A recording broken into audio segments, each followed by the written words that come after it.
We are back. Someone has got their sound on. Hey, everybody. We are back for another episode of our first time reader chat. This is episode 11. Brother Dan is with me, and we are going to get into Eye of the World, chapter 22 and 23.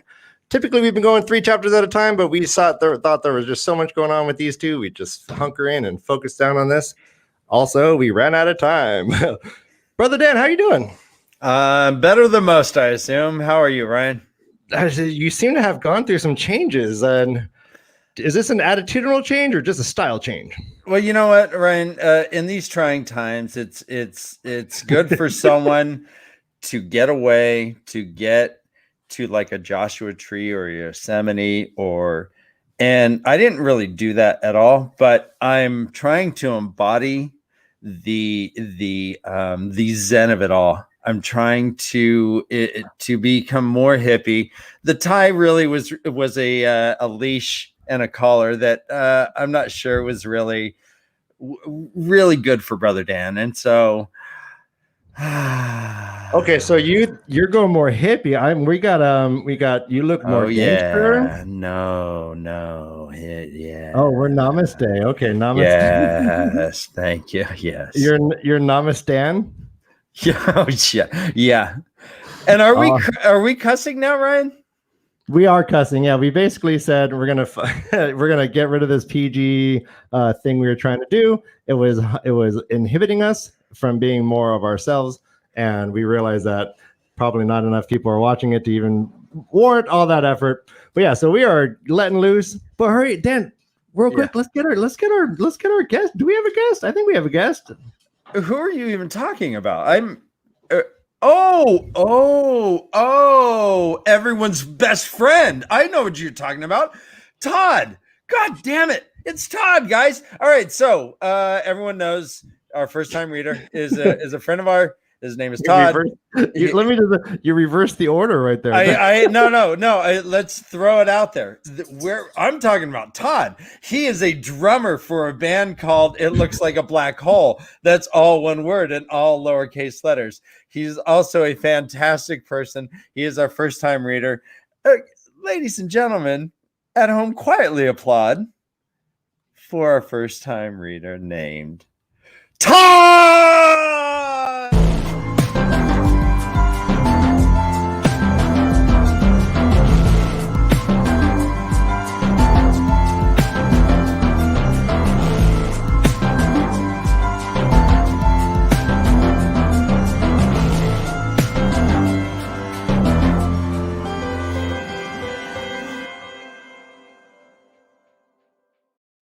Let me guess. Oh, he is reading. Reading dog, you. Gentlemen. Bienvenidos. Hellos, good sirs. Welcome awesome to see you. Brother Dan, awesome to see you back. Thank you. And thank you for the coffee. Blue Bottle Coffee. There's nothing better on earth. Yes, I'm glad you dig it. Yes. Hayes Valley Espresso. We're getting lots of love in the chat. I'm just popping these in. Everyone loves our friend Todd. Clap. I definitely have never seen a Ryan, but that's okay. That's okay. I know my worth. I love all our viewers. Yes. I love. Is that a sword? I am wearing my sword. Thank you for noticing. What do you think? I was going to say something else, but I won't. Are you going to get? Wait, we're okay. We were just discussing. We are no longer PG, so we are. Oh, guys, really? We're explicit. Ryan! Yeah. I am. Oh wow, I feel dirty now. All right, so yeah, we're cutting loose. No more PG. No more trying to censor so much of what we've been doing. Yeah, fudge all that malarkey. Yeah, we're going to talk like we truly talk. We're going to fiddle those sticks and we're going to shimmer those timbers. We are skinning cats every way you can. Let's do this. Okay, this is our first serious question for the chat. Is that a sword or are you just happy to see me? He's extremely happy to see me. As usual. I look. Hey, let's talk. MK, slide into my DMs. Let's go. All right. Oh, What? you Did up? I say that? You up? Oh, another sword. You. Swipe. Hey. I'll swipe. I'm happy to see everybody, guys. I'm happy to see everybody. Let's just say that. Yeah, So- I'm loving this casual look too, man. Looks great. Thanks, man. I feel like I just climbed boulders and watched the sunrise and drank some chai tea, man. I'm feeling good. Yeah. Excellent. Yeah. All right, so Dan's clearly under the influence. We are gonna let's jump into the chapter. I think this is gonna be a great episode. Dan, stay with us. Stay with us, Dan. Oh, Dan. are you getting distracted, Dan? Look over there. What's that? What's that? What's that? So beautiful, so colorful. All right, yeah, he's seeing trailers. So yeah, Dan spent the night in Joshua Tree. He's come back and he's never been the same since. Hey, man, Beautiful. Just living you look great, Todd. It's good to Thank see you. sir. It's awesome to see you guys. So let's get into this. Please, please. Ryan, that hat makes you look like a baby bottle. Thank you. I want to suck your nipple. I'll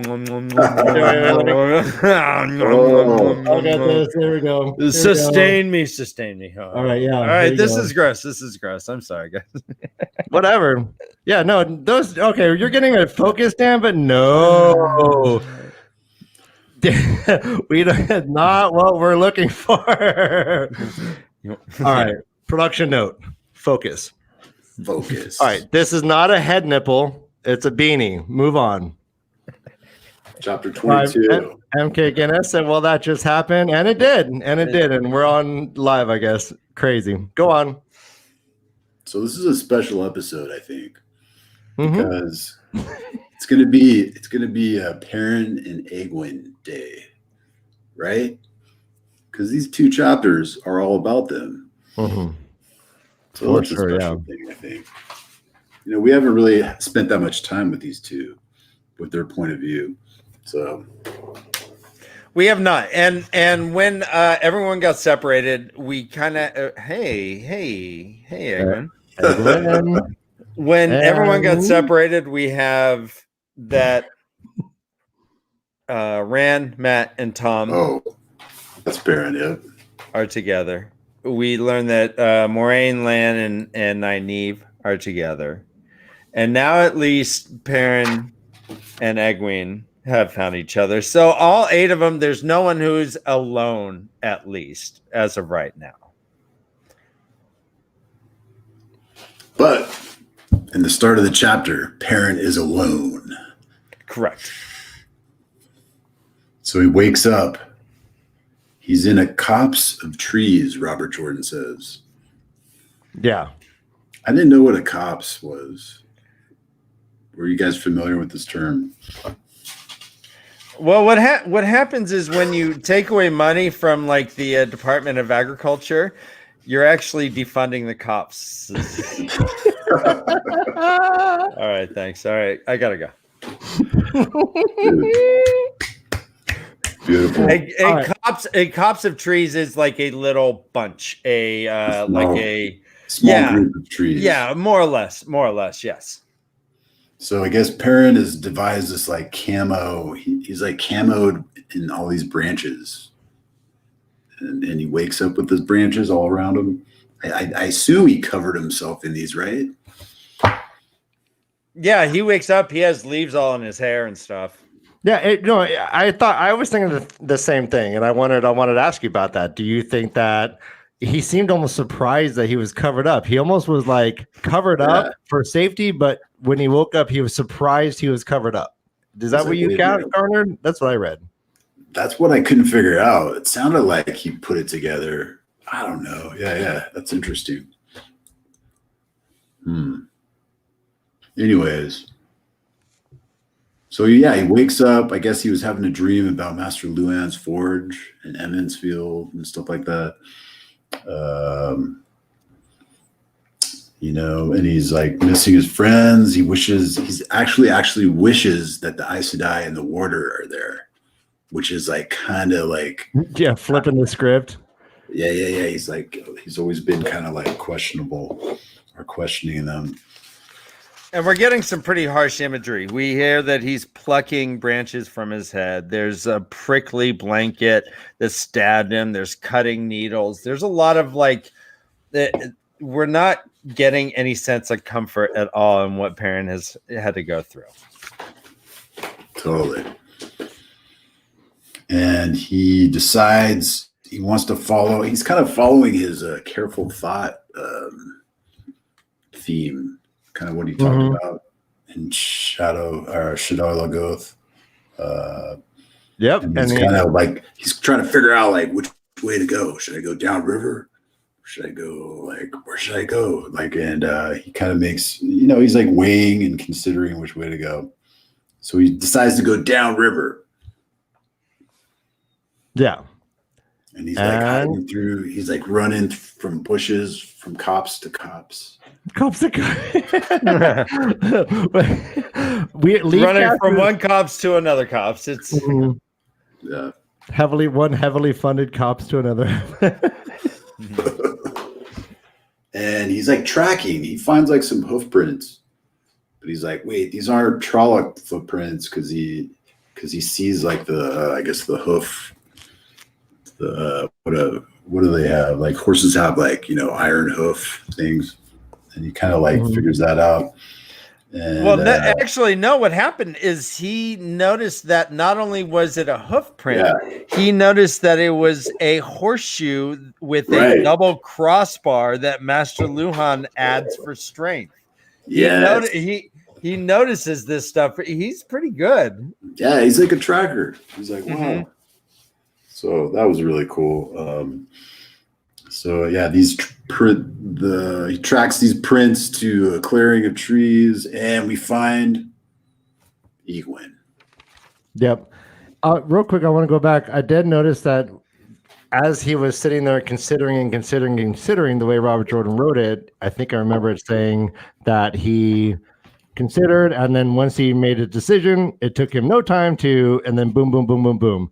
So there's this very, there's a thoughtful side, and then there seems to be an action side, right?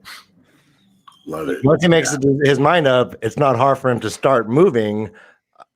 He just needs to get that decisive thought and then go. Yep. Right. And later on, even he says, so I was thinking, and Egwene's like, what? Like, oh, okay, let me listen to this because this doesn't happen all the time. But that's further ahead. I'm sorry. Yeah, she starts like grabbing popcorn, like she's like, what is this gonna be? That's new. She's like, continue. Continue. Yeah, do tell, please. So yeah, he comes across Egwene. Egwene heard him coming and was pretty scared. Yeah, she had a club to defend herself. She had a couch lined up. She had like, oh, okay, yeah, the cable guy's coming in next week. We're gonna have it's gonna be great. Satellite TV. Wi-Fi coming in. Yeah. You want to see the wet bars over here? Over here we have the den. And then the kitchen. My office is over there, but it's a mess. I don't want you to see it. It's So I'm stoked that Bella lives. Yes. Bella, reassuring Bella. Yes. Ta-da. And Bella kind of saves Egwene, right? Like Bella, we learn that Bella bolts from the Trollocs and then kind of just goes across the river with her on the back, right? Correct. Yeah, and we don't even know if she was on his back. It says Bella got me across, headed away from the Trollocs, and just towed me along. Yeah, that made me think that she was floating behind him. Maybe even, yeah. So that's officially save Egwene number 2, right? Wow. Yeah, and Ryan, who are we talking about? God damn it, I fucking forget what horse is this? What horse? Well, it's Bella. Oh, okay. Okay. Bella! Bam, bam, bam, bam, bam, bam, bam, bam, bam, bam.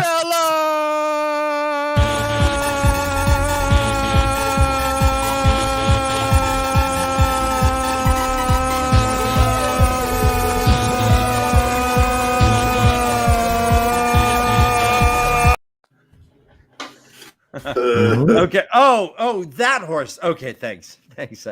Yeah, that's what I thought we were talking about. Todd, please. Okay.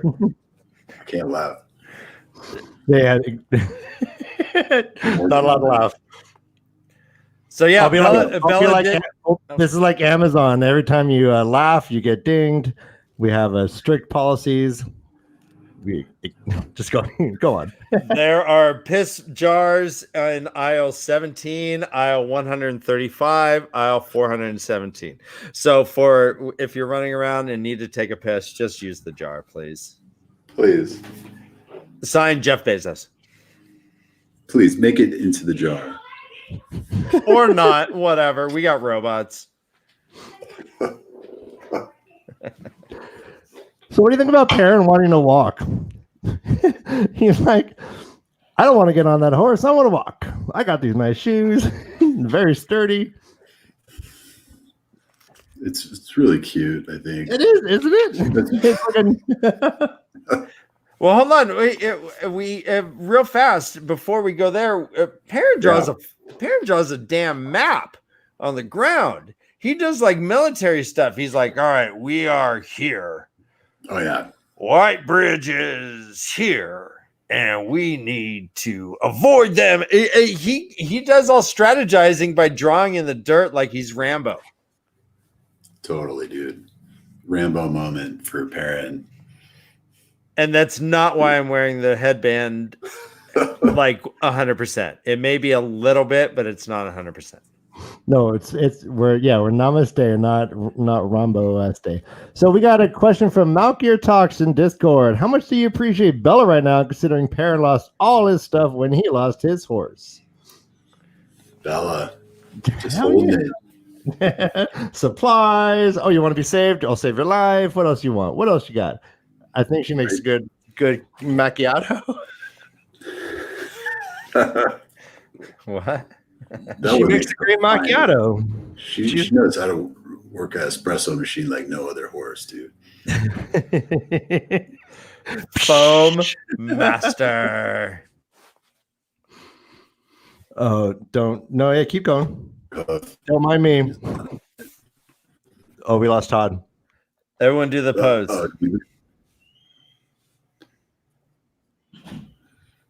Todd, we lost you for a second there. Oh, okay, great. Oh, can you hear me? Can you hear me? That was trippy. Hello, Toddrick. We're back.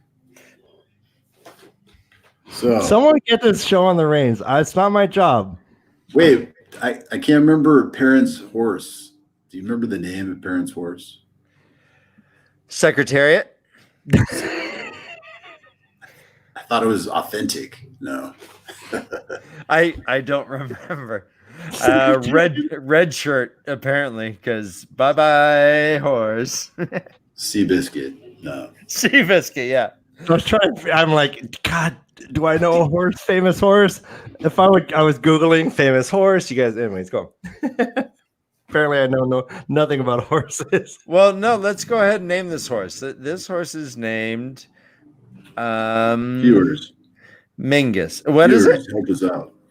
Oh, yeah. Someone get no. I don't want the truth. I just want us. No. It dies anyway. So let's just name this thing cool, something cool, and mourn it and go on. Oh, Shaggy Dog. Ming works.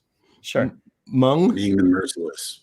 Ming the Merciless. Perrin actually would ride Ming the Merciless. That sounds awesome. Okay. Well, we got a nice one here. Malkier Talks says, why does Brother Dan tell me spam jokes? Because he loved to make Todd laugh during live streams. It does make me laugh. Malkier Talks is definitely an inspiration, and I feel empowered by my stupid jokes by having someone else who embraces stupid jokes. What doesn't he do? He's a chef. He's a podcaster. He's a YouTuber. He's a friendly commenter. He's a chat fiend. Have you seen him juggle? I wonder. And also now he is taking up live streaming. I think he's taking every avenue of. He's taking over. Dan, we need to. If he jumps on stage, he can do a tight 5. We need to a type 5. Yeah. Is he a gleeman? Man, this guy, he sat there by himself and talked nonstop for 30 minutes, and it was engrossing. It's a skill, quite a skill. He's not a jack of many trades. He's like a queen or king or maybe ace of many trades. I don't know, man. It sounds like a gleeman to me. Is he a gleeman? Yes, that's a great one. Yes, the gleeist. And he's a cool guy, so we love you. But I'm all namaste right now. So by all means, of course, I'm gonna. Malchio Talks is. Oh no! Yeah. Tree hugger. Where's Tree hugger? All right. Where's Tree hugger? I don't know if she'd approve or approve. That was 50-50. Clap. All right, Malkier's responding. He's obsessed with this fandom and just wants to do us all. That's true, Malk. We are all done by you. Thank you. Happily done. Like Parent, I'm going to draw a map of what that looks like right now. So, all right, Tree Hugger is here, and do you have any opinions on what Dan just did to that bush? Was that like? Oh no, is it? He has 4 unlawful tree knowledge now. Yeah. Take it in. All right. No, it's a gentle massage. It's more like hot stones, but it's just sharp fake palm fronds. No, you're having a tree union instead of a communion. Yeah. All right, let's move on. Let's ignore him and move on. Oh, I removed him. That was a bit out of control. Let's see. Let's check back in. Let's check back in with. Sorry. Dude, he's gone. I'll call you later. Swipe.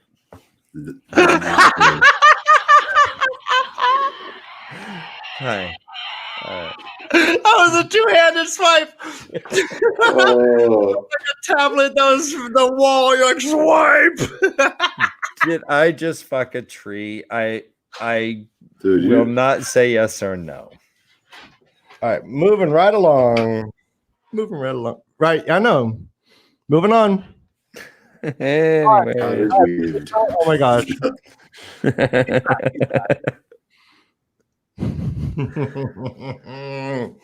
All right, so we had this cool map that was drawn in the ground. He's like, we need to not do what the Fades are going to do. We need to just go to Camelin. Forget White Bridge. We need to go to Camelin. Beeline to Camelin.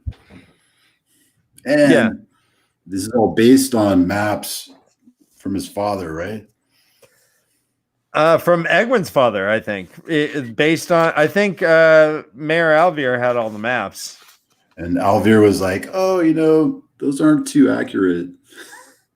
He's like, someone drew them. I got them off a Gleeman or a Peddler or something. And Perrin thinks this too. So, yeah, he's really going with it. He's a leader. So, a path chosen, what do you think that title means? This definitely sets a pattern or weaves a pattern for them to not go to White Bridge, and it's going to take them somewhere. Right. Well, at least Perrin and Egwin now have each other. Everyone is kind of paired up, So Perrin's feeling totally emboldened right now. Like, he's like, we're going to go to Camelin, and if we're not found in Camelin, then F it, man. We'll go to Tar-Valon, and we'll go straight to the Emerald seat, and bring our case. Right. Which is pretty bold, man. Well, let me ask you. Right. Okay, go ahead. This is from Discord. Did you expect Egwin to be wanting Perrin to be in charge right now, considering how independent she's been behaving? I was surprised. I thought she would just take control. Just like what Perrin said too, because Perrin was like saying that she usually bullies him, right? Oh yeah, and so that seemed like a big shift, and he was even surprised, right? He noticed it. Yeah, he was taken aback. He was like, "Whoa, she's looking at me and not So saying what? anything." So get into Egwin's mind. Like, what do you think's going on? Is this the power of his arguments, or what's happening right there? It's very noticeable, huh? I think Egwin, she might be just a little scared, maybe. I don't know. And just doesn't really know what to do. Yeah. Possibly. Even though she's this wisdom in training and now like a possible Aes Sedai. Mm-hmm. I guess the Aes Sedai need their warders. Oh, she's looking for a warder. Maybe she sees that in Perrin. She's like, oh, maybe he's my. Oh, do we write this down right? So I mean, it's in the annals of history. He said it. The what? I'm sorry. The what? Mark me. The I annals. love these great insights that Todd is bringing us. He now predicts that Perrin will be Egwin's warder. All right, so Todd, let me ask you. We have now. Go ahead. No. Rand's go warder. on. Or Rand, you said? No, it is fine. Amend it. Think it out. Amend. You're amending it, so it could be both. Could be both. Okay, so she is sizing up. She, Is there like three-way Aes Sedai? Like she has. Hey, I did a fan fiction of one once. I could send it to you from my. Oh my gosh! Didn't you do a homemade film of it? Never mind. Go. Awesome. I would love to Go watch on. All right. Speaking of which, we would call that fanfic Pegwin or Egwin. Oh Jesus, Pegwin. And then here we go with Pegwin. All right, so let me ask you, Todd. So we have these three groups right now, and we'll get onto the Wolf Brother chapter, and we know where that they meet someone here. But as of right now, we have these three groups, and they are starting to divide. What are your thoughts as for each kind of group right now? So we have like three teams, as if we look at it right now, three separate little subsects.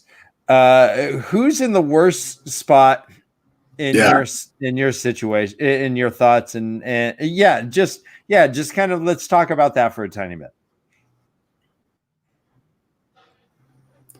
I love it. I love it when in a story, people get separated from each other and they go off on like separate tangents and adventures.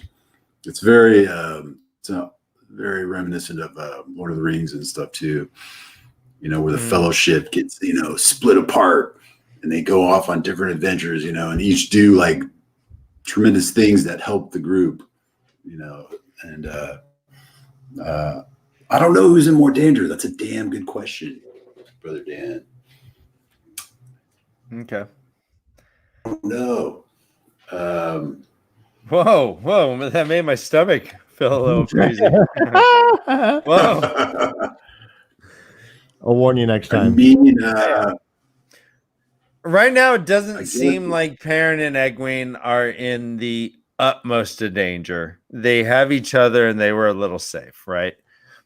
We have Ran, Matt, and Tom Merriman, and they seem to be pretty actively still trying to. People are chasing them. Yeah, and they're with Dolman. What's his name? The pirate. Bail Dolman, the pirate. I do be Bail Dolman. And he's who knows what kind of mischief he'll get him into. And then we have the Aes Sedai and her warder with Nynaeve, which is a pretty goddamn fun little pairing.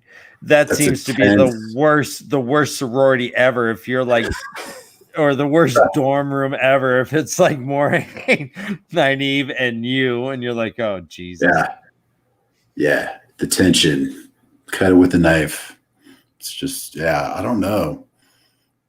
I don't know who's in more trouble though. Going back to that question. So, but I guess Rand, Matt, and Tom. I guess. Yeah, I would say. Art Anastasia You know, wants like, to point out. Oh, I'm cutting you off, Mister. I'm sorry. Art says you do have a wrist in your stomach. Hold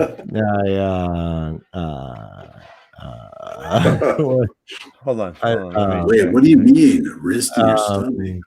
Here, let me pull this up. I can't. Yeah, I don't know what we're talking about. I don't know. Do you have a wrist in your stomach? You know what? I have a fist in my. I have a fist in my skull. So I guess in theory there is a wrist in my stomach. Yeah, I mean, I guess technically. Yeah. Art is just smarter than we are. Sorry. Thanks, Art.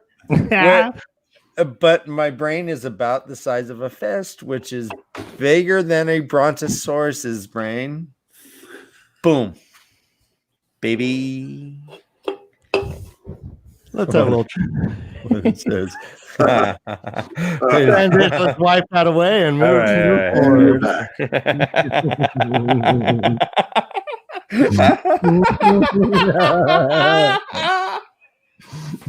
Great story, Todd. I love our friendship.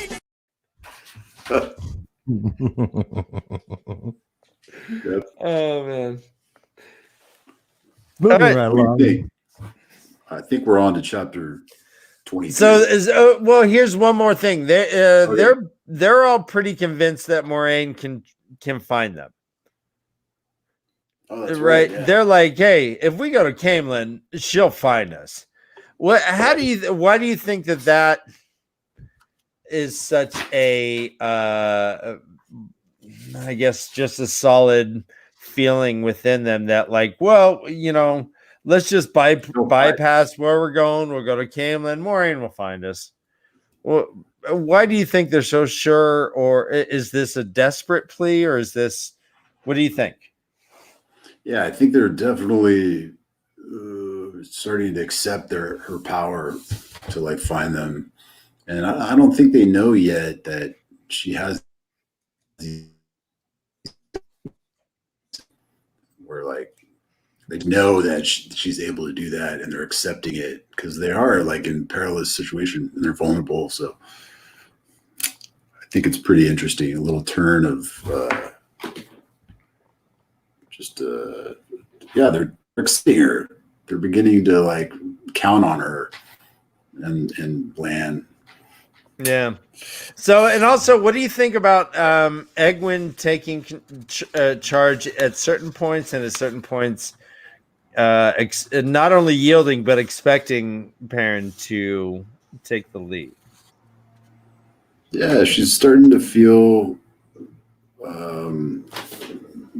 kind of like what I was saying about she's just like vulnerable. She's kind of scared and she wants to hear like certain idea or other people's ideas. And maybe she's like getting into that Aes Sedai mode where she needs like a warder, like I was saying before. I don't know. No, that's cool. Okay. Okay. Yeah. Cool. Here is a question from Discord. Do you agree with Perrin's plan or should they seek out Moiraine? Oh yeah. Initially I was very concerned about Perrin's plan, especially when he was like saying, oh, this is a recollection off of, this map that I saw that Alvir said that isn't very accurate, So like, it's like, oh dear. Does Perrin know what he's doing? I don't think so. So yeah, initially. Wait. What is this point about the map being accurate? Who said the map's not accurate? Well, Perrin says in the chapter he has a recollection of Master Alvir saying that the map isn't accurate. Well, I have the quote here. It says It's like an old map. his entire plan was based on what he remembered from her father's old map. Master Avir said it was not too accurate. And anyway, he had never mooned over it as much as Rand and Matt. Yeah. That's all we know about this map. So Perrin had just kind of looked at it, but didn't be like Rand and Matt going, oh yeah, and then we'll go here, and then we're gonna go here. Oh man, and then I bet the chicks over here are so oh, and then we'll go here. Well, if you think about it, up until when he decided to go downriver, he went downriver, boom, right decision, found Egwin. Bam. Yep. Right. Right. And he was a very good tracker. He noticed one hoof print. He caught a rabbit. Oh yeah. Yeah, I mean he had snares in a sling in his hand. So dude could take care of himself. He knew how to start a fire. He seemed like if you drop Perrin off in the middle of the woods, he can probably figure out how to at least keep himself comfortable and maybe well fed. Mm-hmm. And he's a big dude. He's a big, strong dude. Chiseled. Yeah. I mean, you can only imagine what this guy looks like. He mentions like he seems like he makes the horse look small. He says, being a blacksmith, it doesn't help you be slender. And we got this V-shaped hunk of a man, and he's on a big old small shaggy horse. Art wants to know, referring back to this conversation about, should they follow Moiraine or, find Moiraine right off the bat, or should they wait for her in Camelin? Do they even trust her? This whole discussion seems to be a shift in their attitude, right? Definite shift, like we were saying earlier. I think they are starting to count on her, and they're like, okay, she's badass. She has these ultimate powers. She is our protector, our savior from Trollocs and Fades and Drakars.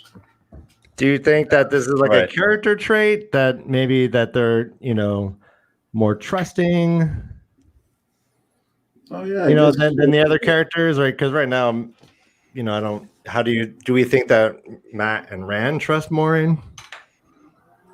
That's a good question. Yeah, maybe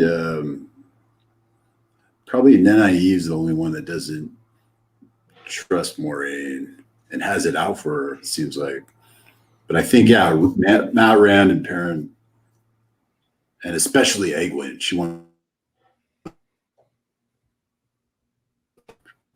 she's all for Moiraine, I think. Trust. Okay, hold on. Start over with we want to get clear. Especially Egwin.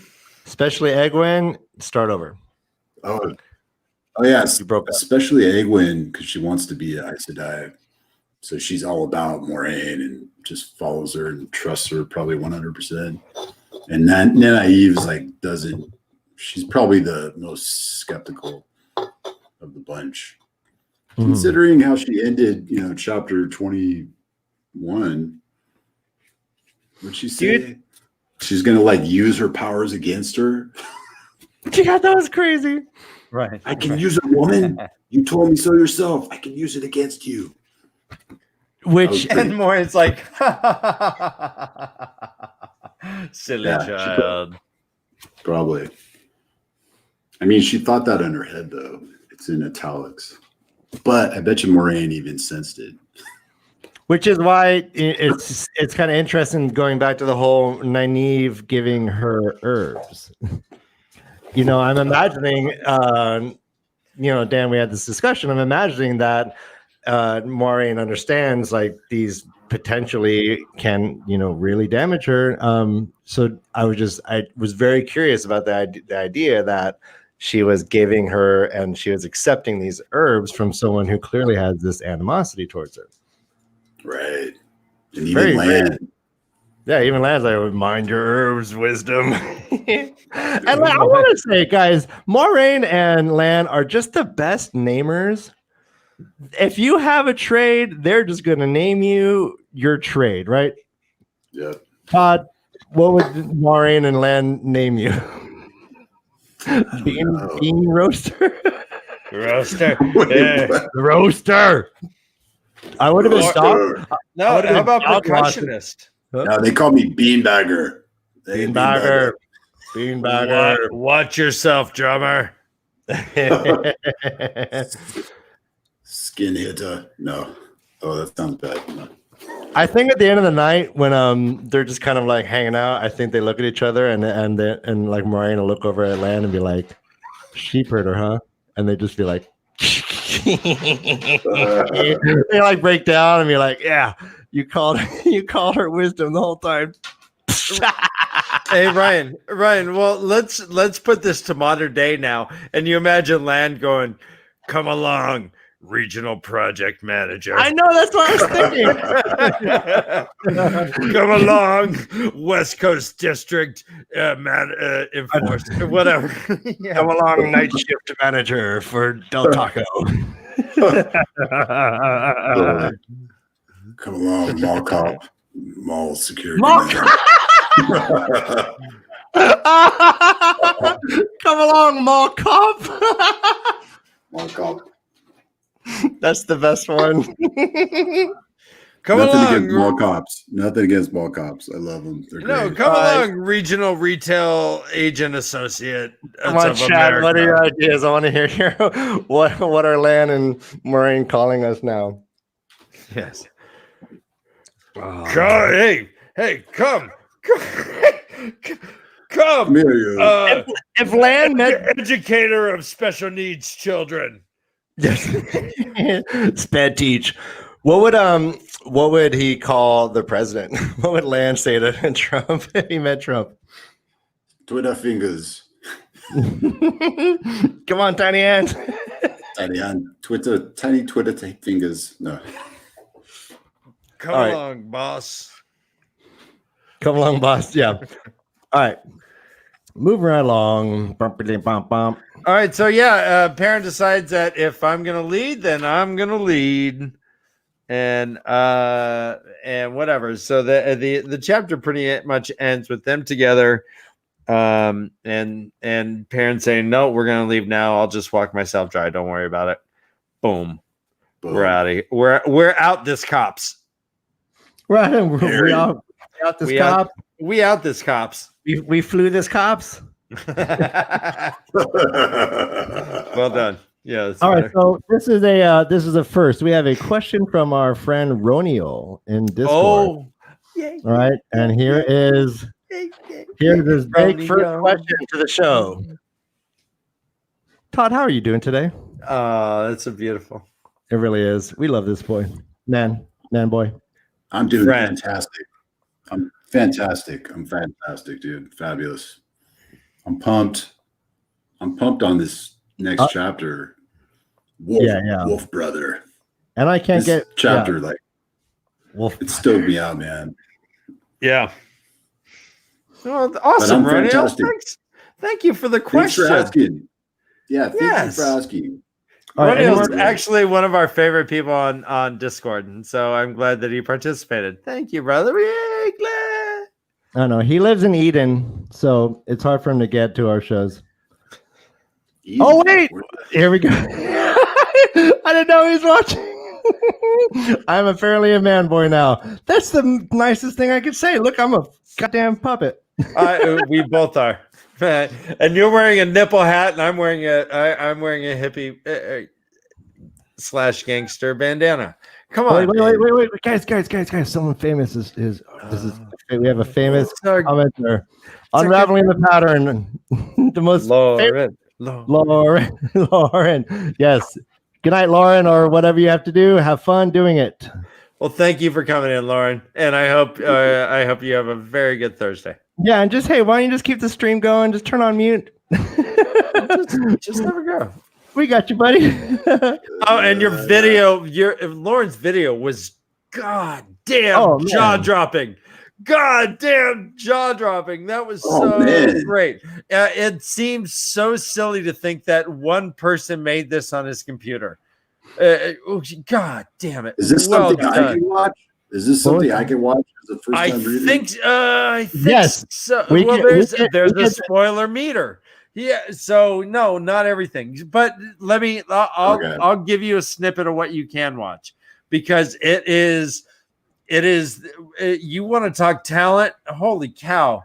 Lauren bleeds talent. Yeah.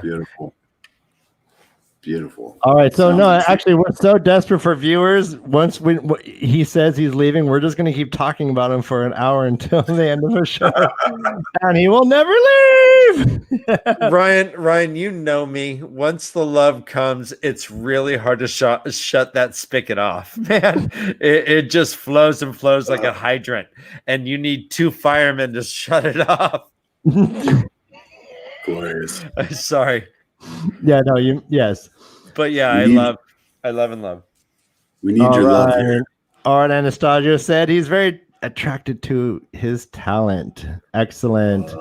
Excellent. All right, everybody. We just finished the one chapter. We're going to take a 10-minute break. I have a special music selection for you, and it is from my friend Jeff, and he has a little electronic group that he's made called TAVERN. This is his first musical project. No, this is crazy, guys. You're going to be mind blown.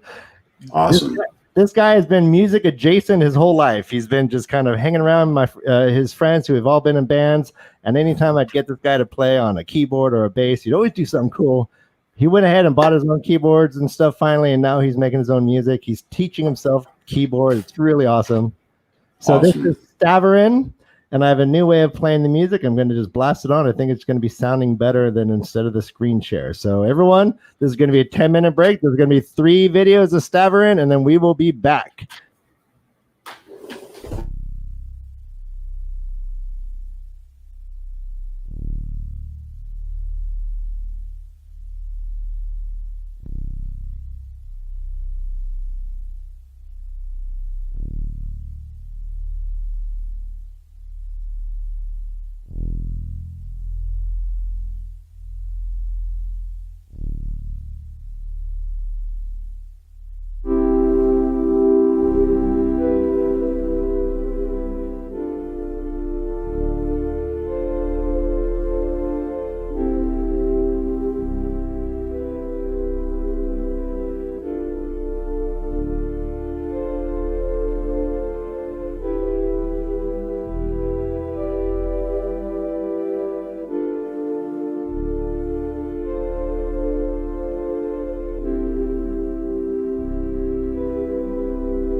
Welcome back.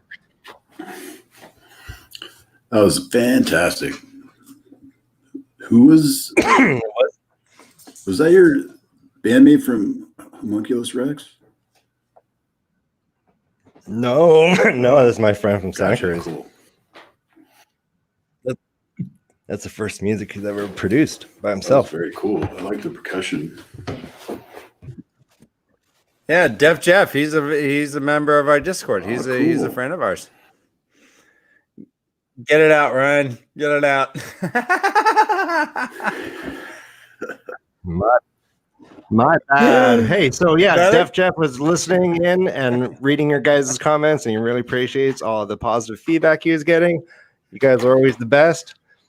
And if you yourself make music and you want to have your music featured on our show, please just reach out to us through Discord Please do. or Twitter. We'd love to hear it.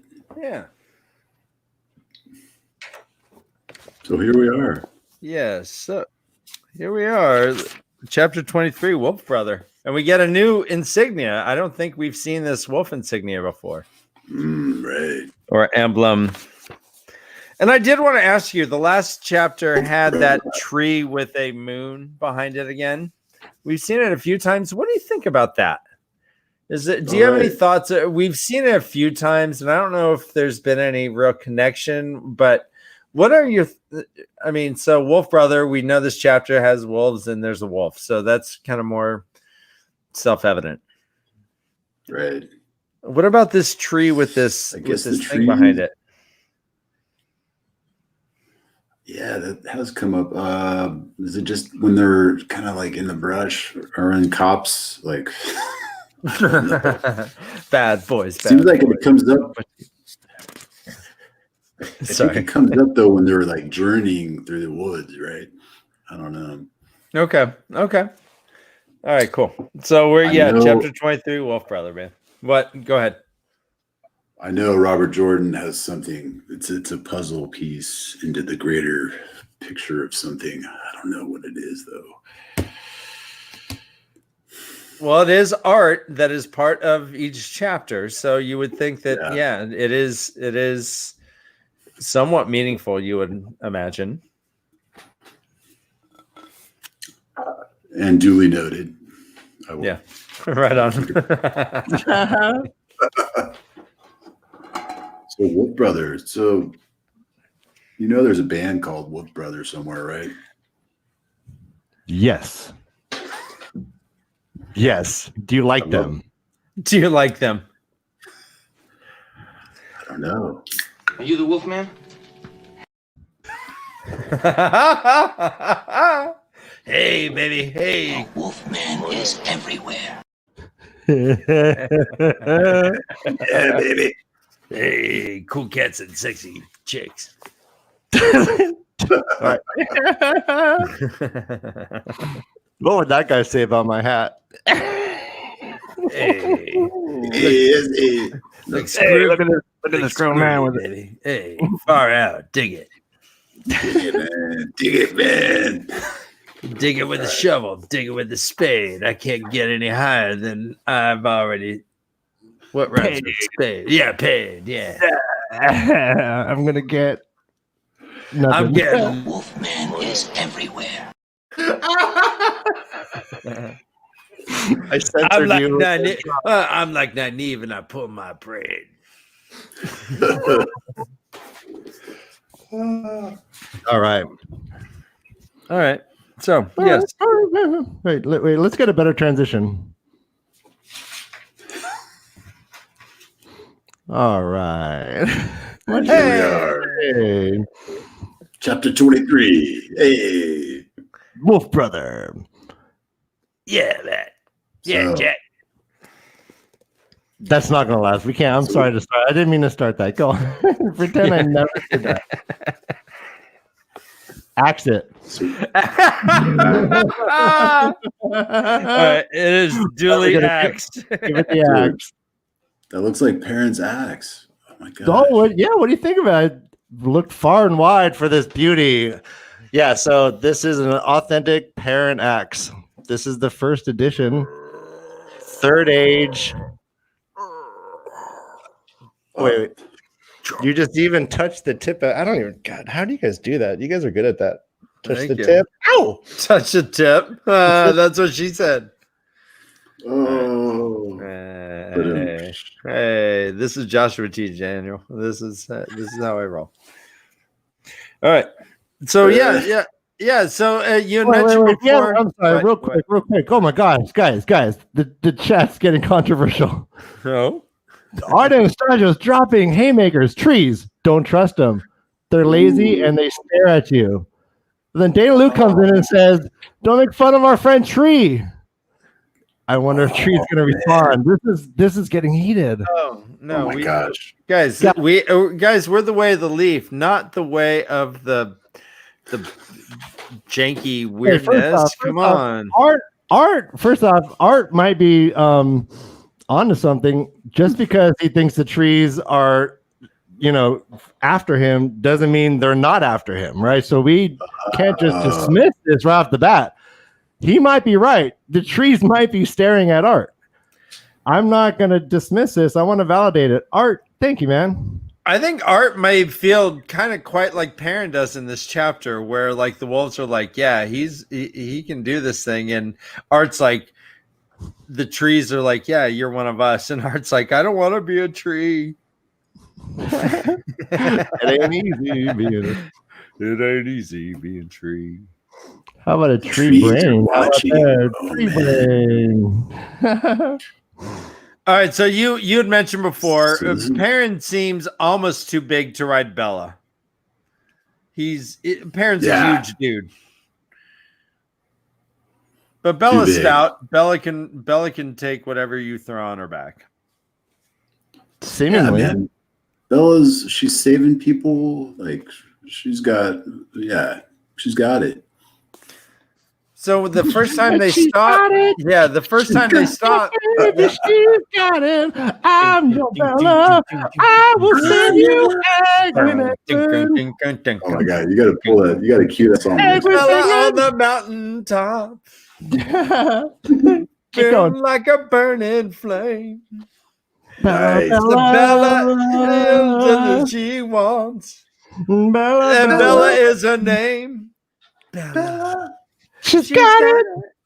All right. Yeah, let's go. Okay. So yeah, okay. so far she's saved Egwin twice. She saved her. Okay, well, Winter Night very smartly gets out of there, goes and basically by her presence in Edmund's Field kind of alerts them to something going on, which is kind of like a Paul Revere kind of a role, which we didn't even talk about. Just her riding in and really put almost people on guard, I think. And then she saves Egwin and from Edmund's Field, right? Yeah. And then the moment that you said that you believe Rand channeled for the first time, that's Bella saving Egwin, and now Bella saved Egwin in the river. Bella is so far really got a great track record, and she could carry Perrin. Right. So she's out. Crazy. So they stop for the night and try to build a fire, and Egwin's just staring at wood. What? Right? I think she's like, she's just staring at wood. Yeah. She's trying to and Perrin walks up he catches a rabbit, I think, and he walks up and she didn't build a fire, and he's like, well, you had one last night, and she's like, yeah, it was so dang easy then. I just thought of it and suddenly a fire. God, I can't fucking do it now. And she's like, and he's like, well, just give me some flint or we'll just build a fire. And but apparently it's that fire that Perrin had walked into, Egwin had created with the power. Right. Because she didn't have any fire building apparatus. Yeah, there's more than one. She lost it. Yeah. Okay.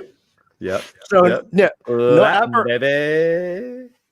No apparatus, and so she built a fire. But that moment is really crushing, and Perrin is not really empathetic towards her at all. He's like, don't do that. Promise me you won't do that again. And she's like, nope. Which is so badass. She had to she's crushed. She can't get it. She's frustrated, and he's just shitting all over it. And she still has the composure to be like, hell no. Would you give up that axe? You mean lump? She gives it right back to him. Totally. Yeah. Yep. That's great. And then there's a whole already, you can go through a whole list of times Egwin has actually done this also, just kind of is spoken back to people you don't expect to, starting with Tom in the very beginning of the story. She gave him lip. Anyways, go on. I'm sorry. Love Egwin.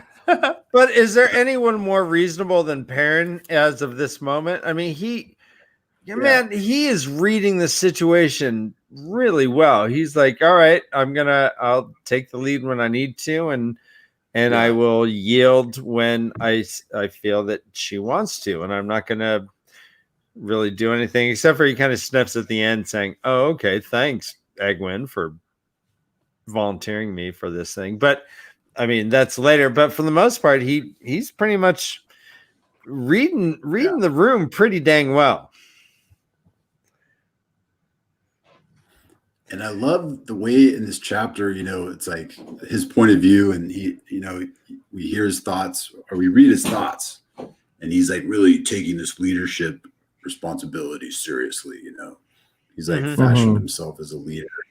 He's like, oh, leaders and stories never had to put up with this sort of thing, with Egwin's grumblings and which is hilarious.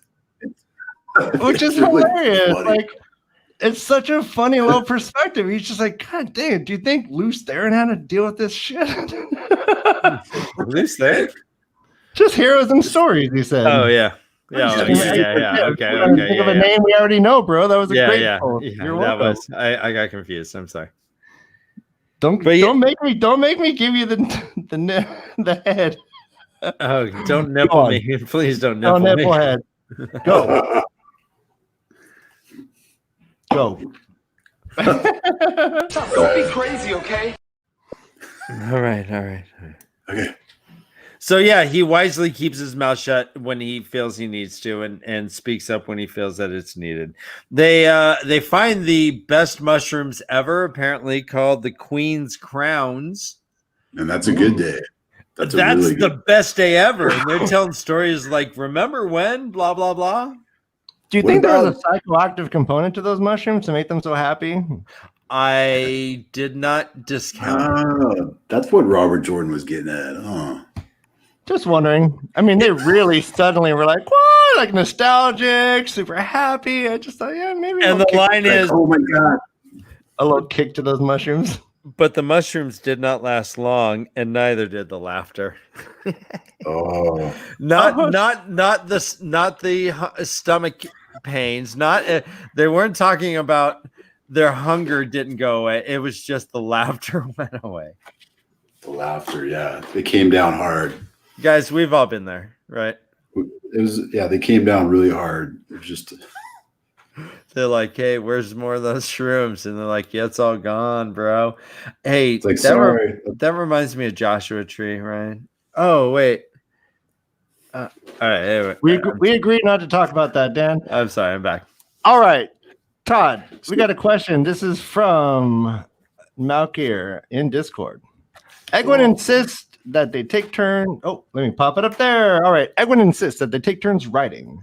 Sensible, or is she just being stubborn and frustrating? Is Egwin trying to delight? Oh, whoop. All right. We'll just stick with that one. Yeah. Me. All right. So yeah, let's just is she being sensible? Is she being stubborn? Oh, okay. Is she being sensible, or is she just being stubborn and frustrating with the taking turns in the writing? Yeah, I think she's fed up, man. She's like, what the heck, Baron? Like, we're not finding anybody out here. You know, you can't even catch a rabbit. Like, you're making me eat wild tubers. Did she go there? She's like, oh, you can't even catch a rabbit home. Oh, see, I saw it. To be honest, and I don't think I'm doing any spoiler or anything. I view this as kind of the village council redux, where she is taking over, where she feels that the women, quote quote, the women are supposed to do, and allowing what she feels is the masculine kind of point of view to exist. And she grew up as the mayor's daughter, and so kind of doesn't know any other than this division of power, and it's just a man and a woman here. Interesting. Yeah, she's pissed, man. I think she's over Perrin's leadership. Well, not always. Oh yeah, but I don't know. Like they're eating. You know, they're eating coarse wild tubers. Mm-hmm. You know what those are? I didn't know what the hell like a wild tuber is. I think we saw them at Coachella, Todd. I think we did.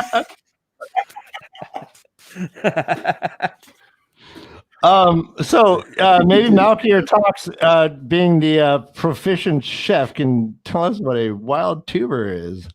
I know. I looked it up. It's a wild potato, basically. It's like a root, kind of like a potato root or something like that.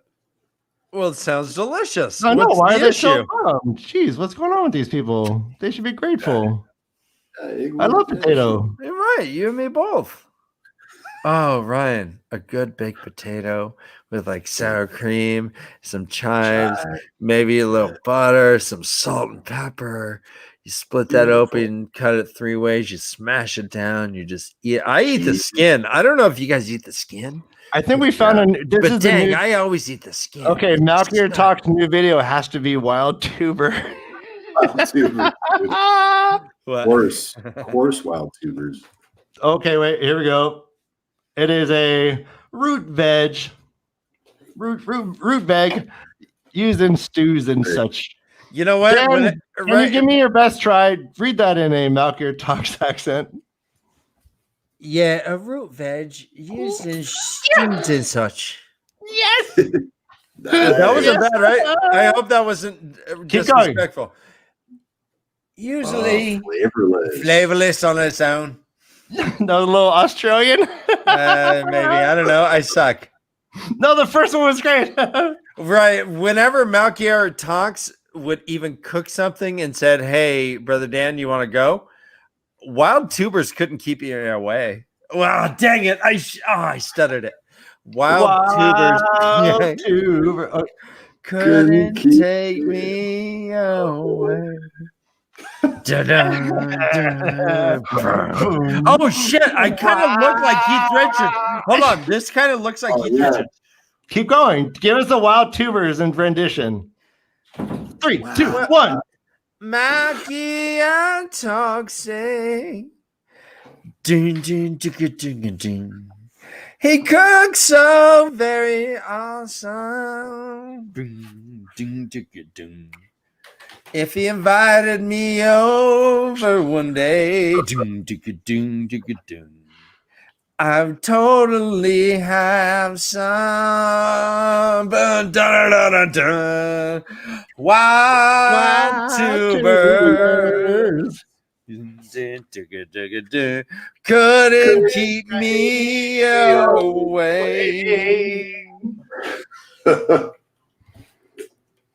All right.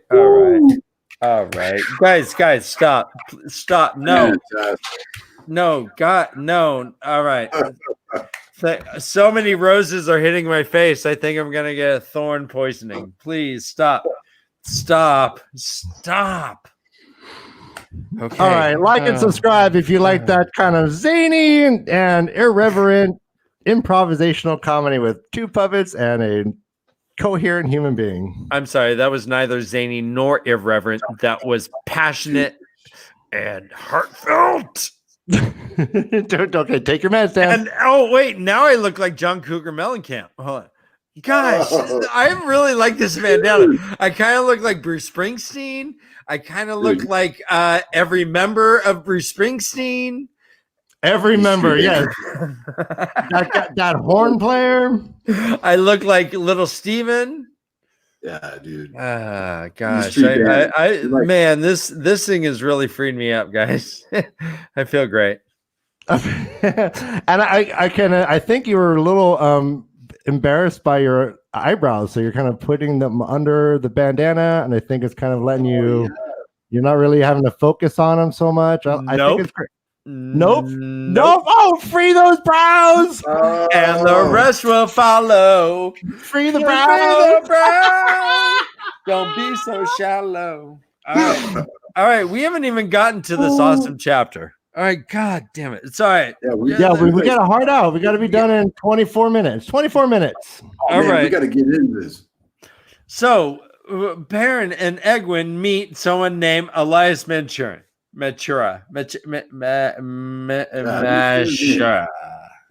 Elias Matura. There you go. Talk to me, Todd.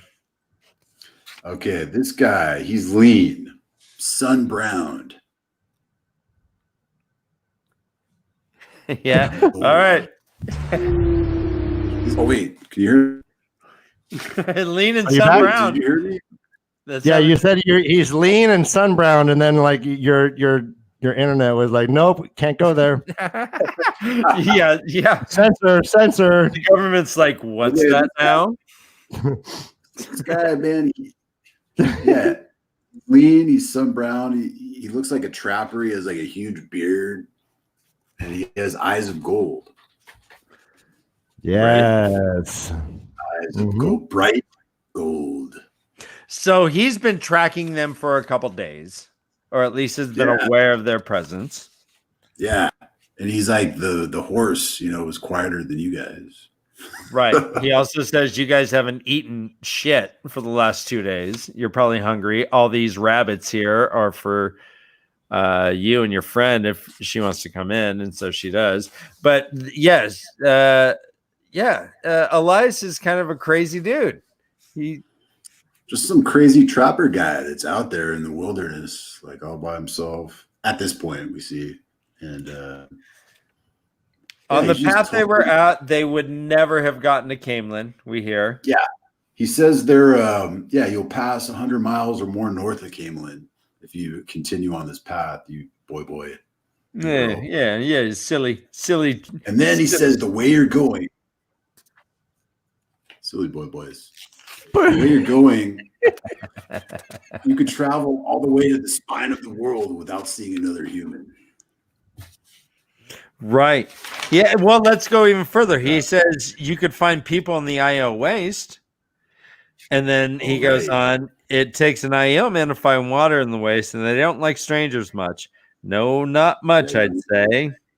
And then this is actually the first. Gentlemen, I don't really remember reading an actual literal rolling on the floor laughing, but this, he ROFL'd the fuck out of this. Go ROFFL. ROFL. You gotta add an F in there. T. He ruffled big time. He rolled on the ground to where he marked Ruffle. He had to pick up his hat and put it back on. He lost his hat in his glee. He's very amused. Yes. It's an exciting time for this guy because he's all by himself out there. It seems like, he's really eager to talk to people too. Yes, but he also seems a little wacky, and Perrin's like, I don't know how sane this dude is. Right. He's a madman. And like one of the first thing he says is like, yeah, I seen you with that woman. She, quote, pushes you around like a bantam rooster, doesn't she? Ha ha ha. So misogynism just is even in the woods, man. He's like, yeah, that woman's kind of pushing you around, huh, bro? Huh, bro? What's up with that, bro? Yeah, what's up, bro? What is that from? Are you a bra? You bra? Bro, are you a bra? Shakana? Yeah, Hallie, Shakana. Come on, bro. Are you a bra or not a bra? Bruh, boy. Now we're bruh. We went from boy to bruh. So wait, boy. Well, yeah, he's like talking nice to try, Todd.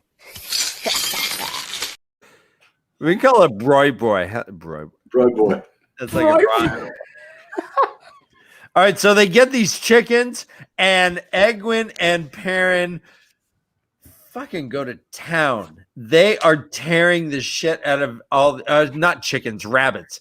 They are tearing chickens. They're tearing the crap out of these rabbits. Like drool. Yeah, like going crazy. Running down like Egwin's face and like Right. Yeah, he's tearing it apart just so much that his hands are burning. She's drooling, and he has like a rabbit leg like halfway in his mouth when she. Yeah, there's just all kinds of just barbaric eating going on with the Two Rivers people right now. Yeah, shows you what a couple of weeks of wild tubers do, dude. It's just like. Yeah, tubers, man, and those queen's crowns. Yay. And then at some point, Elias says, wait, hold on, don't move. When the sun sleeps, the wolves begin to howl. The monarch! Dr. Venture!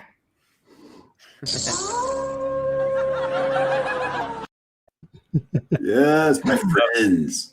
And then... Wolves. He's like, my friends are coming. Yeah. That was awesome. He's like, hey, don't move. Here come my friends. And then So we have 4 wolves walk up. I love these wolves, man. Who do we got? We got Dapple, we got Burn, we got Hopper, and Wind. Okay, yep.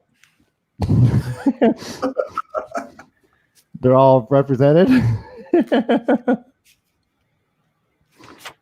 Well, and I'm trying to find it here, but he even like describes, he's like, here. Her name isn't Doppel. It's something that means the way shadows play on a forest pool at a midwinter dawn, with the breeze rippling the surface, and the tang of ice when the water touches the tongue, and a hint of snow before nightfall in the air. But it isn't quite that either. But it isn't quite that either. You can't say it in words. It's more of a feeling. Yeah, the words don't matter, and they aren't exactly right all the time. I love this. I love this concept. Oh my gosh. Yeah, that's so you're reading this, Todd. I mean, what is happening for you? What's happening for you? Did you see this coming? Okay. Did you feel like anything was going to happen with wolves at all? I did not. I didn't have any idea. I thought there were going to be like some trapper friends, and they're going to be total dicks, and like Perrin was going to save like Egwin from these like total like forest crazy separatists. But it's like, no, it's like Robert Jordan just rips open this magical world of wolves and how they can communicate through like feelings, and like I was blown away, dude. Just yes, Robert Jordan. Like it's awesome. And Elias has yellow eyes like the wolves. Right. So yeah, I just love everything about it, and just how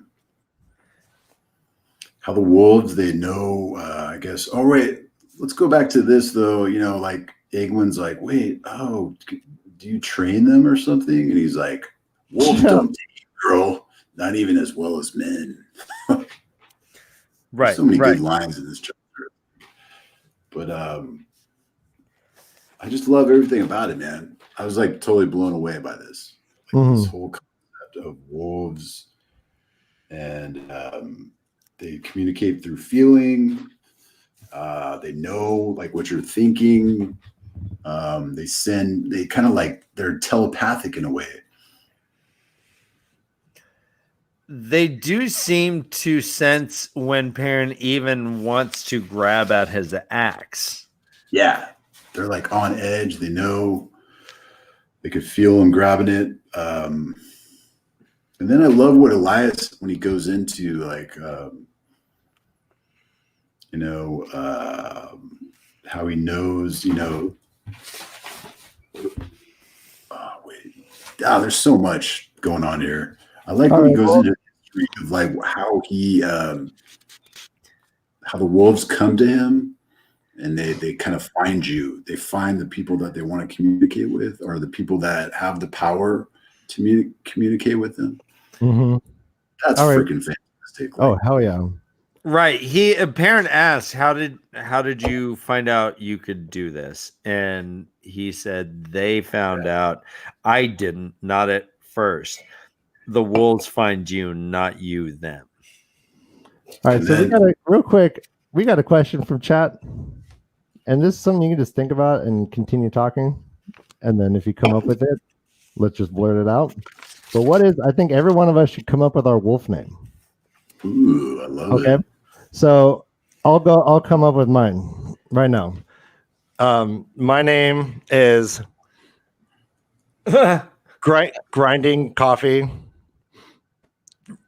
walking around the house. One word. Doing random chores, slight indigestion, worried about future, but then super creative and motivated to change. That's my wolf name. I in my head, the only image is Lovelorn. Lovelorn. Yep. That's my name. All right, yeah. So what's your wolf name? Tell me. Okay, mine would be always searching for a good vinyl, doing a lot of chores, dishes every night, listening to good music, playing my electronic drum kit, and reading this amazing book. Nice, very nice. I really got a sense of that, but not quite And that. bagging Right? beans. And what? And bagging beans. Oh, I'm bagging beans. Brother Dan. Is he meditating? His is just like a chant. I know he went into Om state. This is like, oh, his answer is Om.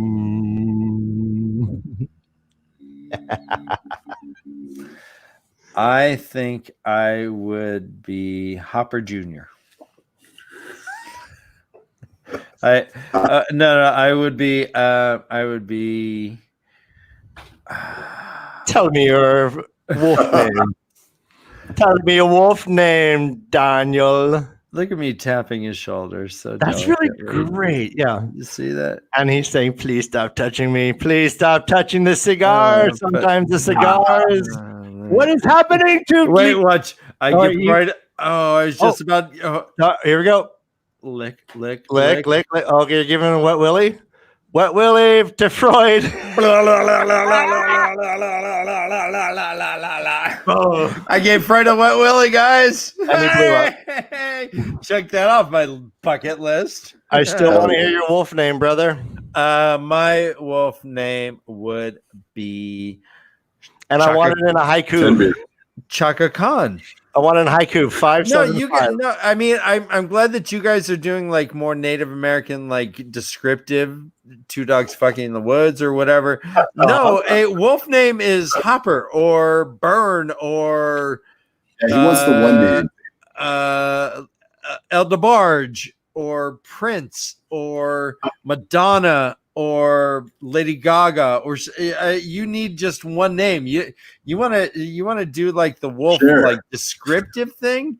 Yeah, we could all Elias, just. But no, we need a Hemingway this shit. Art, I'm sorry, Art. Do you see what I have to work with, guys?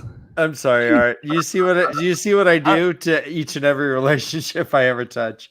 All right, so here, Malkier Talk says Dan would be the traveler, the flow of his thoughts and love on the winds of time, and Ryan is guidance, the feel of your bare feet as they walk the path of the journey through life. What is happening? Oh my god! And Malkier Talks would be nailed it. Scallops, because there's no more delicious thing in the ocean. Good, Ryan.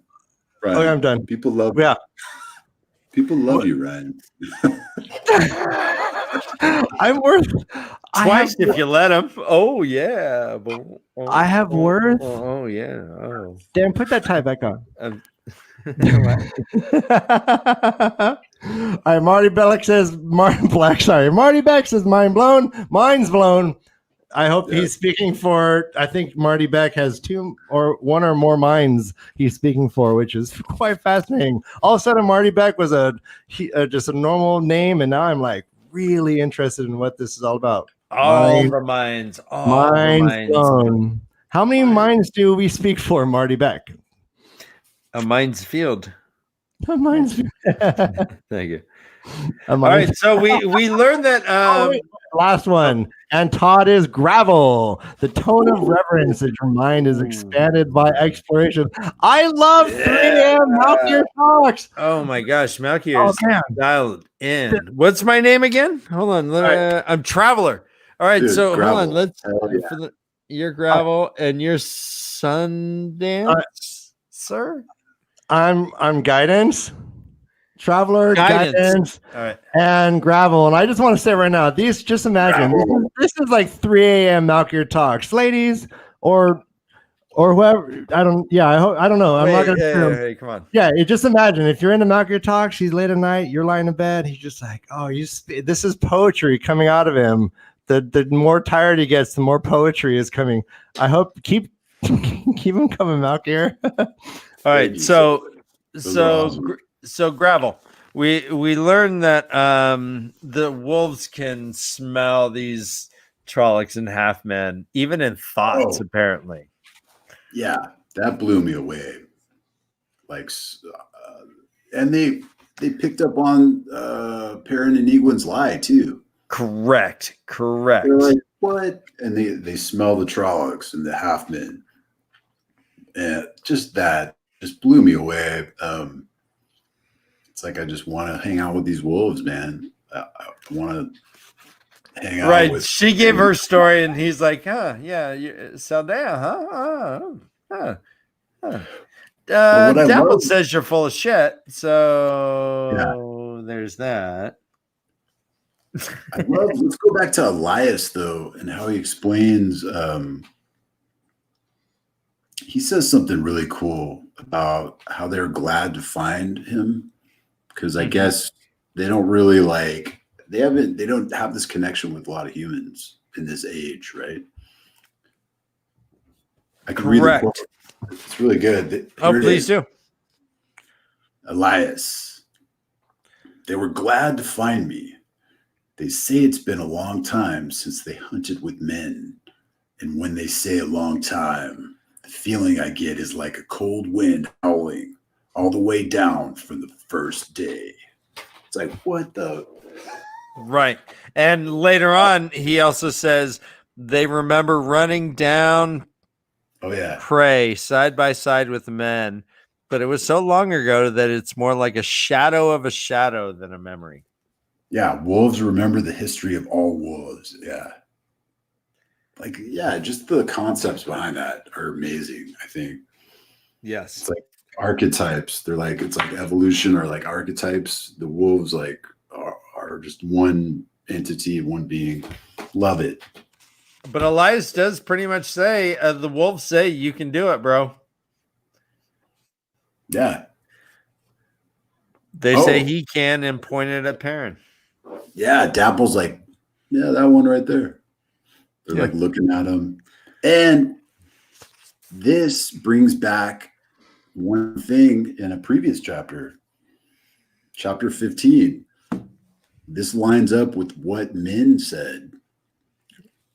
Oh, do tell. Oh, bring it. My man. Connect the dots.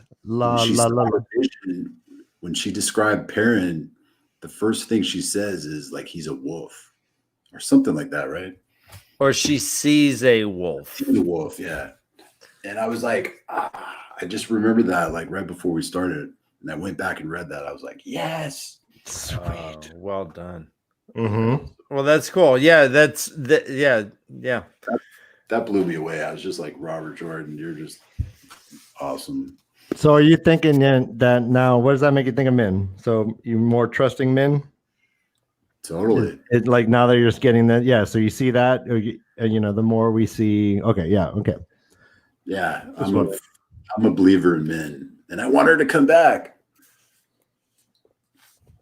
Kind of a crush on Min, I think. Oh, you and me both, brother. But I have too many skeletons. Min would look at me and go like, Jesus Christ. And just run away.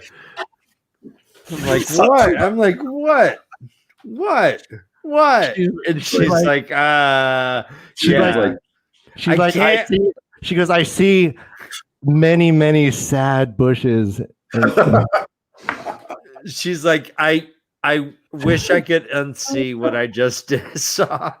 She would just be like, no. And I'm like, TAVERN, baby. I don't know what to say. Yay. Oh, yeah, I'm sorry, real quick in the chat, feel free to let us know what your wolf names would be. I love this idea. Feel free to do the real Elias, the Elias translation wolf name, or just give us your shortened, little kind of domesticated wolf name. But I would love to see it. Domesticated? How dare you? Oh, Hopper, whatever. Boop boop Hopper. Burp burp burp. So yeah, this is what I think of Hopper. Hopper is just like, yeah, just happy. We're just so happy.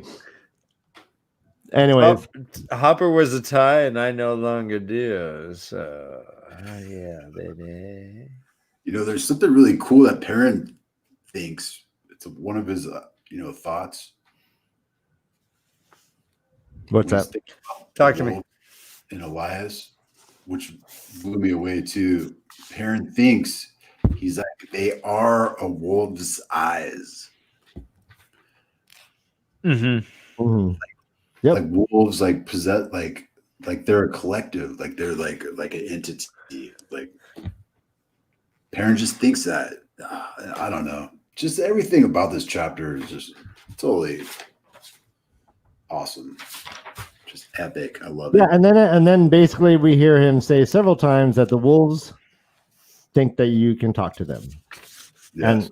and basically offers to kind of link up with them. Mr. Here's our golden eye. Someone asked, "What's the background image?" This is what it is. It's just a golden eye. It's probably some evil eye, but it's the one I found. So yeah, and that's it. And then what I really would like to hear your thoughts about that whole exchange, and then I would like to hear your speculations on what you think is going to happen with regards to that. He's being accused of being able to speak to wolves. Yeah, he's kind of taken aback. He's like, "What? This guy's crazy." Oh, Then hell he's yeah! like- Yeah. Then he's kind of like, throughout the chapter, he's like, "Wait a minute! Like, I think I feel one of their thoughts." Like, oh man, it's just so crazy. Well, Perrin decides to come clean with their story. Right. Egwene gave her bullshit. The wolves were like, bullshit. Called her on it. And Elias is like, yeah, I really would hate to kill you, especially if I just fed you. But you're going to have to tell me why there's Trollocs and Halfmen going on. She smells it in your thoughts, is what he said. Elias is concerned too that there's Trollocs and Fades that far south. He's like, oh, that kind of like piques his interest. He's like, wait a minute, what? Right. Right. And this is a guy who you would think if there were Trollocs creeping around the forest ever, he would know. Right. Oh, yeah, for reals. And there's a couple details I want to get into, but we need to start wrapping up, and I want to make sure we get to the some of these questions in the chats because last week we missed some. Real quick. So this is, I believe, Malk here in Discord. He says he can talk to wolves and that Perrin can too. Do you believe him? And should the Emmonsfield kids be scared? Let's start with that.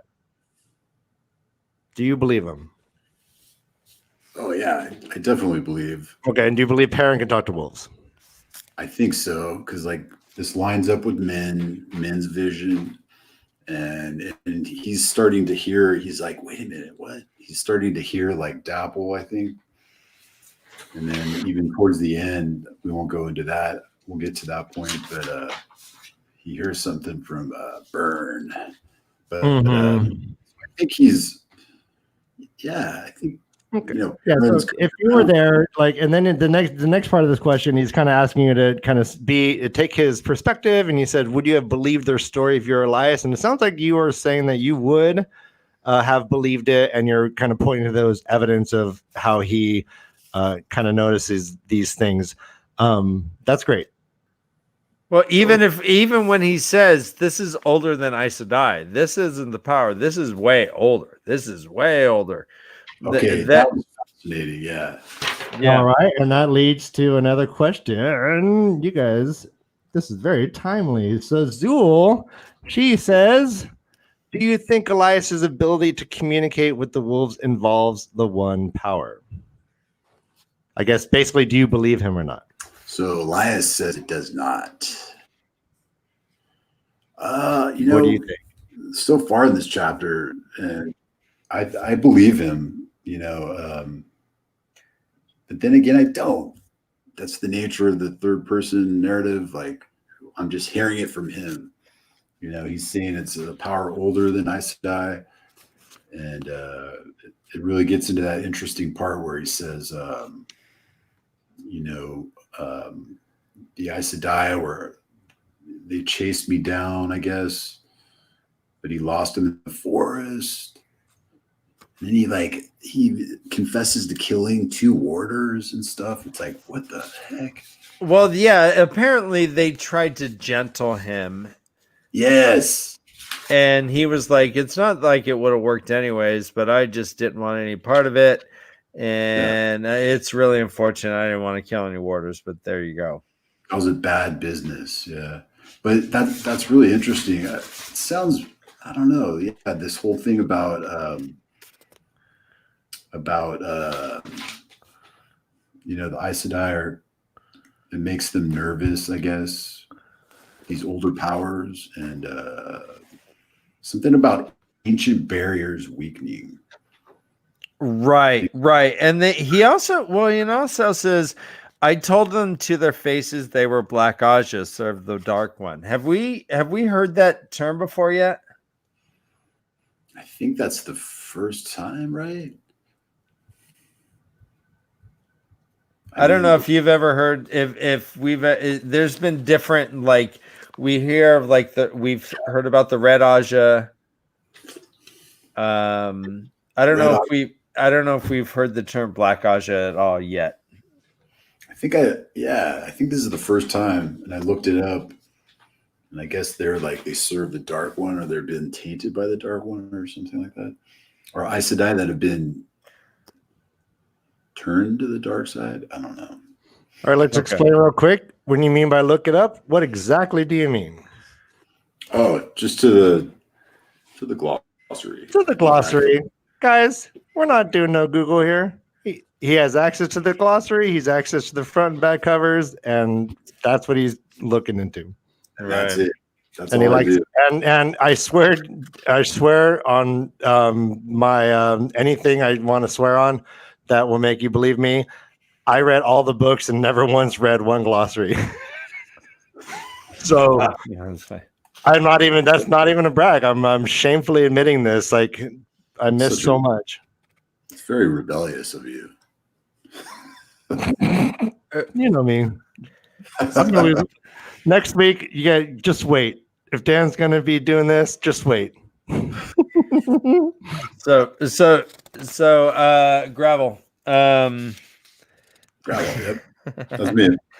The Elias offers to just let them stay with him and the wolves, and says, "Hey, they kind of want you to stay. They'll let her stay too, but why don't you just forget all that shit and just hang out with us?"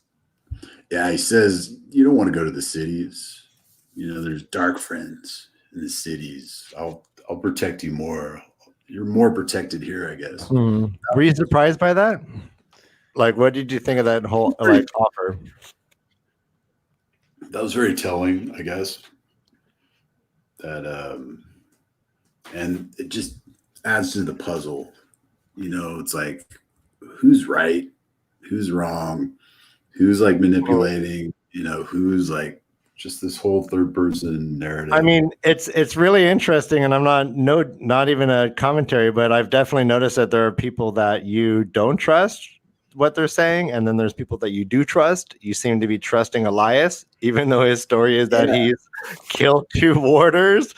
Terrible business killing 2 killing warders. I hate doing that. Which gives you the idea that that's not the only 2 he's killed. He's hinting that there are maybe others. He does terrible business, hate doing it. So and he's like, I freaking talked to wolves, and you're like, yeah, I'm totally buying this. You know why? Tell me. Because he has a huge beard. Woo! I was wondering what you're gonna say. He does have a huge beard. He's a bearded brother. I don't know. It goes like to his chest or something, right? Oh yeah, and his gray beard goes down to like his waist, and then he has a very interesting weapon. It's like a short sword, more like almost like a rapier. Like what do you think of his weapon? I forgot. I didn't catch that part. Oh man. Dan, you're looking at that? Yeah. So he has a sword, but he notices that it's shorter than maybe any sword that he's seen. I don't remember that, but I'll take your word for it. It's all good. Yeah. So he's got an interesting weapon. This guy's crazy. He's talking to wolves. Todd believes him. Who do we believe? He's killing warders. Like he's killing. Yeah. So yeah, you're basically like, if you believe one thing, you believe all of it. So that whole story of the water killing, done. And then we have that scene where there's a confrontation of wolves. A Hopper steps in. Boom, says, get the back the F off. Burn takes off. Boom, Burn takes off. We get the it wasn't Hopper, it was Dapple. Dapple, thank you for the correction. And then we hear, but that happened earlier. But anyway, yeah, so Bird takes off, and we have that kind of image in his head of that he is convinced is Burns communicating to him. Correct? Yes. Are you looking at that? Perrin feels Burns' thought. Hatred and the taste of blood. Well, and he said he could feel Burn leaving, and the scarred male was not the only one. A dozen others, all young males, loped after him. Oh, right. Mm-hmm. Mm-hmm. And before that too, Elias really sets the tone, saying, well, Dapple runs his pack, and Egwin's like, okay, well, that's great, but I just want to talk to you and me, and he's like, well, no, Dapple runs his pack. He's part of the pack, man. He's like Dapple Dapple runs Elias, right? That's what it seems like. It seems like even though there's this human wolf, humans are not in charge of the wolves. Mm-hmm. Dapples runs the whole gang. And you get that sense right off the bat. He's basically saying, I wouldn't do that if I were you. If they think that this and and you get the sense that he is not controlling these animals. Very early on, you get that sense. It's not a master, it's not a dominion type of relationship. This is almost a co-equal. This is really cool. And then we have Burn. This is breaking the whole story wide open. Egwin is now probably just, what do you think she's thinking right now? Yeah, she doesn't like it because he's talking trash about Aes Sedai. And she told him to be Aes Sedai. And Perrin's kind of like glad that she didn't bring that up, I guess. Because Perrin also kind of turns on Moiraine. He kind of does a quick, he's like, in the beginning of the chapter, he's with kind of Moiraine and wants her. But now he sees that Elias is like, wait, talking trash about Aes Sedai, and he kind of turns and agrees with, Elias, I think. And they insist on traveling south with them. Right. Yeah, he's going to guide him south a little bit with the pack. Do you think that is benevolent? They didn't have a choice in the matter. Dapple is in charge of this pack, and Dapple says that's what they're doing. It sounds good a little bit. No, sure. But who knows? I don't know. Yeah, you got Elias, killing warders. But he's bearded. I don't know. What to think. And Burn saying, you guys, hey, you guys look tasty, and you would be much better off just in our bellies than as a burden, kind of thing. Oh yeah, he says there's something Burn says you three are a waste of time. Yes. Yes. Hunting Trollocs is all is Elias, there is to him. Just the humans. If there are Trollocs this far, he just wants to be off killing them. He just wants to just bolt and say, forget it. But it appears like Dapple has made a decision to follow them south, or to guide them south, or whatever. Right. Awesome. So that's that's where we're at. And we end with hatred in the taste of blood. Any Nice. favorite quotes? Burn. Any favorite quotes? I'm sorry, real quick. Go on. Oh, Burn wants to just go hunt some Trolloc, man. He smells some, I guess. Is that what it is? He smells them or something. He's like, "Oh, I'm gonna go deal with that." Well, it said he could feel Burn leaving. It didn't really just say that he smelt anything, but it said that he felt a thought he knew came from Burn. And that thought was hatred in the taste of blood, which is weird, but that's what it was. Which, if you asked Elias, it would translate into boy. Boy. All right, let's wrap this up, guys. All right. We have still can't quite get to that 7:00 card out, but we're getting closer. It is exactly 7:13. We're going to end our live stream for this week. We will be back next week. We will be doing 3 chapters. We will go 23, 24, 25, and get your questions ready. Slap them into Discord or just bring them with you live. This is always a great time. The show is evolving before your very eyes. I hope you guys are enjoying the process. Yes, Todd. It's actually 24, 25, 26. 24, 25, 26, correct. And do we have 1 minute to just address that real fast or no? Address what? So it's called 24 is Flight Down the Arenal. 25 is called The Traveling People. And 26 is called White Bridge. Do you have any prediction or thoughts about what these chapters have in store? Man, I want to see the wolves and Elias and Perrin and Egwene meet up with, Moraine and Lan and Nynaeve. Like, that's going to be crazy right there. So those two you think should be the two that kind of meld back together?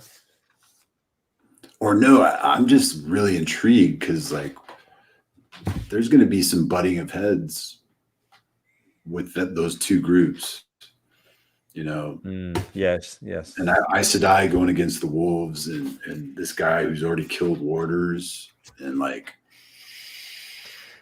There's something called The Traveling People. Do you have any thoughts about that? Man, I don't. I mean, they're on the journey. Or there's going to be new characters. I'm assuming Robert Jordan's going to throw new characters and new twists and turns and stuff, man. I can't wait. Okay. Well, awesome. Todd, well done, man. As always. Good. Thank you. Ryan, is there any other questions or anything? Nope. Oh, I got one question from MK Gnest. MK Gnest. She says, who do you think is really in charge, Perrin or Egwene?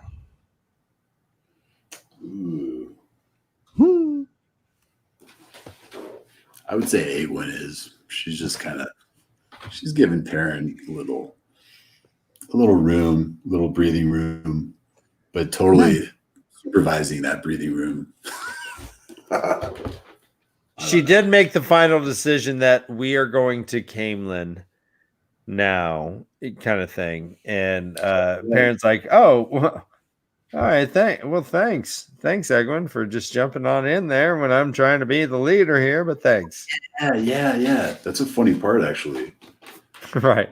And he kind of does throw his sass that way. He kind of says what I said. He's like, oh, well, gee, thanks for volunteering me to. All right, cool. You're real cool. Thanks. Thanks, cool girl. More or less. Cool wisdom, Aes Sedai girl. No. All right, Cool. we have someone in the chat just saying Janest. Janest. I think it's foreign language. John Ness. That's where that's when you find 3 or 4 Rastafarians in one area. It's a John. All right, I thought you were had a little John Nest, and that's why you're in the bushes earlier. Oh crap, that was funny. All right, so we are done. We will see you next week. We apologize. Oh, books up. right. Oh, Traveler. I like Books up. All right, guys. Books up. Bye, Gravel. Bye, Guidance. Bye, Traveler. Bye, Gravel. Thanks. Traveler. Yes. Everybody, you're the best. We love you all. We don't do this. We wouldn't do this without you. We'll see you next week.